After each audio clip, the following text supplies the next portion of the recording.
स्वागत है आप सभी का इजी वेंकर चैनल पे। अगर आप इस चैनल पर पहली बार आए हैं तो चैनल को सब्सक्राइब जरूर करें ताकि आने वाले वीडियो का नोटिफिकेशन आप तक पहुंचती रहे। इस वीडियो में हम लोग डिस्कस करेंगे जो भी स्टूडेंट बीपीएससी ट्री 1.0 और 2.0 कंप्यूटर साइंस एग्जामिनेशन क्वालिफाइड कर चुके हैं बीपीएससी का, उन सभी शिक्षकों पर जो है आपका फिर से डॉक्यूमेंट वेरिफिकेशन कराया जाएगा, क्योंकि बहुत सारा जो केस जो है आपका पटना हाई कोर्ट में आपका हो चुका है, जिसमें से बहुत सारे ऐसे स्टूडेंट हैं जो सिर्फ डिप्लोमा पे जॉब कर रहे हैं और जो बीसीए वाले हैं उन सारे स्टूडेंट शिक्षकों की जाएगी आपकी नौकरी। ठीक है, सिर्फ आपका डिप्लोमा वैलिड नहीं है और आपका ना बीसीए वैलिड है।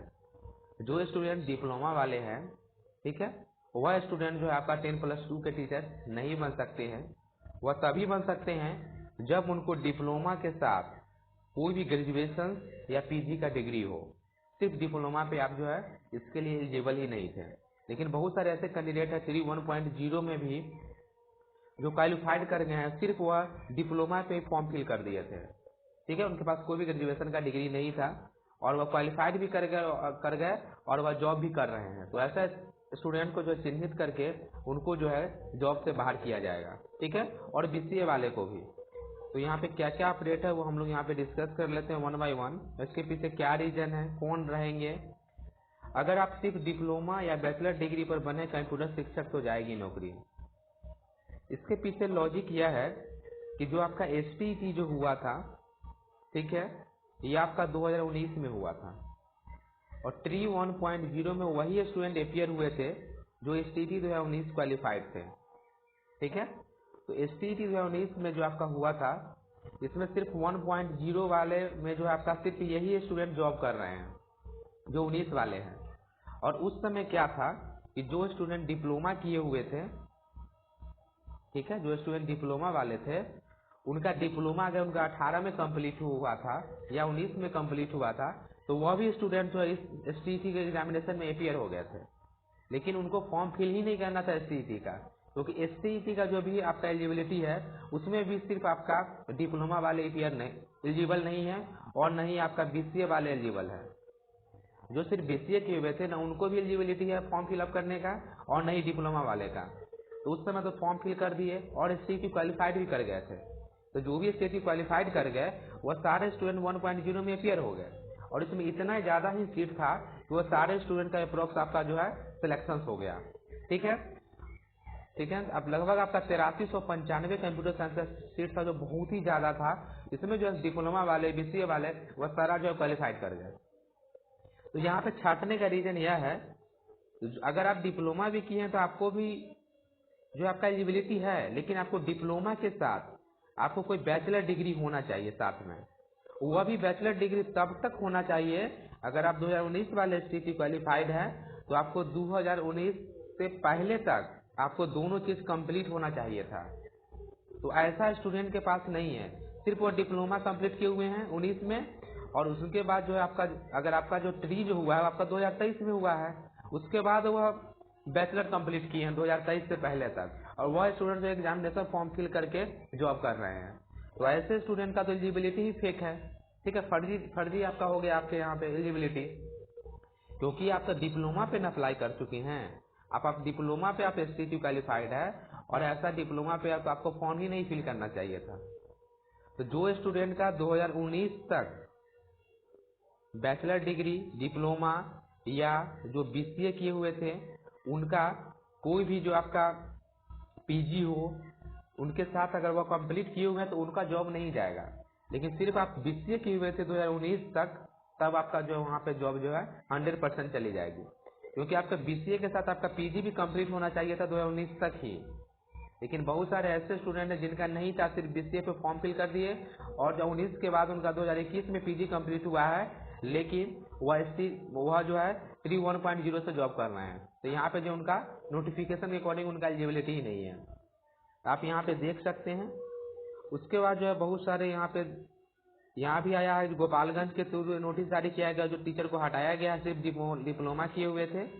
इसके बाद आप यहाँ पे देखें कि डिप्लोमा पर नियुक्त कंप्यूटर शिक्षकों की हो रही है तलाश। तो जितने भी डिप्लोमा वाले हैं जो सिर्फ बीसीए वाले हैं उन सारे को जो तलाश किया जा रहा है मुजफ्फरपुर, जो आपका डीईओ है उनकी तरफ से 24 घंटा का आपका अल्टीमेटम दिया गया है। 24 घंटे के अंदर जो है उनका डॉक्यूमेंट वो लेकर आए, नहीं तो उनका जो है पदस्थापन कर दिया जाएगा, मतलब जॉब से हटा दिया जाएगा। आप यहाँ पे देख सकते हैं कि डिप्लोमा सर्टिफिकेट पर नियुक्त कंप्यूटर शिक्षकों की खोज हो रही है। जिले में करीब 365 कंप्यूटर शिक्षक कार्यरत है। ये आपका मुजफ्फरपुर डिस्ट्रिक्ट की बात हो रही है। इसमें 350 जो है आपका कंप्यूटर शिक्षक जो है वह काम कर रहे हैं। इसमें से अब तक 30 कंप्यूटर शिक्षकों का प्रमाण पत्र नहीं मिला है। 30 ऐसे कंप्यूटर शिक्षक है जिनके पास प्रमाण पत्र अभी तक उनको नहीं मिला है। डीओ ने ऐसे शिक्षकों को चिन्हित किया है। इन सभी कंप्यूटर शिक्षकों का 24 घंटे का अल्टीमेटम प्रमाण पत्र जमा करने के लिए दिया गया है। कोर्ट के आदेश के बाद कंप्यूटर शिक्षकों की खोज शुरू कर दी गई है। इनके प्रमाण पत्रों की जांच की जा रही है। कोर्ट का आदेश है कि केवल बीटेक की डिग्री पर ही कंप्यूटर शिक्षकों की नियुक्ति मान होगी। ठीक है, कुछ जिलों में जो सिर्फ आपका डिप्लोमा पे नियुक्त का मामला सामने आया है, इसके बाद कोर्ट में मामला गया है। हाईकोर्ट ने आदेश पर शिक्षा विभाग ने सभी जिलों के कंप्यूटर शिक्षकों को प्रमाण पत्रों की जांच के आदेश दी है। तो जितने भी कंप्यूटर शिक्षक हैं उन सारा का जो है आपका डिग्री का चेकअप होगा। ठीक है, जितने भी डिग्री है जो आपका नोटिफिकेशन था उसके अकॉर्डिंग आपका एलिजिबिलिटी है कि नहीं। इसमें जो है सिर्फ वैसे स्टूडेंट ही वैलिड है, ठीक है, जो बीई या बीटेक किए हुए हैं। अगर कोई स्टूडेंट बीई बीटेक वाले हैं उसमें भी CSIT वही स्टूडेंट डायरेक्ट एलिजिबल थे। इसके अलावा कोई भी स्टूडेंट जो है एलिजिबल नहीं है जो सिर्फ डिप्लोमा है, ठीक है, जो सिर्फ पॉलिटेक्निक किए हुए हैं, जो सिर्फ डिप्लोमा किए हुए हैं, या जो सिर्फ BCA किए हुए हैं, या सिर्फ कोई बीटेक किए हुए हैं अनदर स्ट्रीम से, यह भी स्टूडेंट एलिजिबल नहीं है। वही स्टूडेंट एलिजिबल है जो BE बीटेक CSIT है। यह सिर्फ अपना डायरेक्ट जो BE बीटेक किए हुए हैं CSIT से, यह आपका डायरेक्ट स्टूडेंट एलिजिबल है। लेकिन जो डिप्लोमा है BCA इनके साथ PG डिग्री होना चाहिए, ठीक है, बैचलर्स प्लस PG डिग्री होना चाहिए। और जो सिर्फ बीटेक किए हुए हैं अनदर स्ट्रीम से, इनको जो है इनके साथ में PGDCA होना चाहिए। वह भी PGDCA वैसे यूनिवर्सिटी से होना चाहिए जो आपका AICTE से मान्यता प्राप्त हो। ऐसा ना कि PGDCA का ही आपका सर्टिफिकेट ही फर्जी हो। तो PGDCA वैसा होना चाहिए जो आपका AICTE से अप्रूव्ड हो। ठीक है, तो आपको PGDCA वाला भी जो आपका केस जो है आपका चल रहा है आपका पटना हाई कोर्ट में, उसका भी डिसीजन आएगा। तो जो जितने भी PGDCA वाले हैं उनका भी सर्टिफिकेट का जांच किया जाएगा। ठीक है, तो आप यहाँ पे देख सकते हैं जितने भी कंप्यूटर साइंस वाले टीचर्स हैं उनका नोटिफिकेशन आप अच्छे से पढ़ लें कि कौन कौन स्टूडेंट एलिजिबल हैं। जो आप फॉर्म फिलअप किए 3.0 में भी, तब तो आप अपना जो है एलिजिबिलिटी देख लिया। अगर आपका एलिजिबिलिटी नहीं है तो आप एग्जामिनेशन में अपीयर नहीं हो, क्योंकि आप कितना दिन बच सकते हैं। आप देख सकते हैं कि 1.0 वाला का अप्रोक्स आपका 7 मंथ से वो सैलरी उठा रहे हैं और उनका अब भी जॉब जा रहा है। इसीलिए अगर कोई भी स्टूडेंट अभी भी बच जाएंगे जांच में, तो उनको 1 साल के बाद या 2 साल के बाद कभी ना कभी आपको तो बाहर होना ही पड़ेगा। तो जो 3.0 में अपीयर होंगे वो अपना एलिजिबिलिटी जरूर देख ले कि जो STET वाले हैं क्वालिफाइड आप है कि नहीं।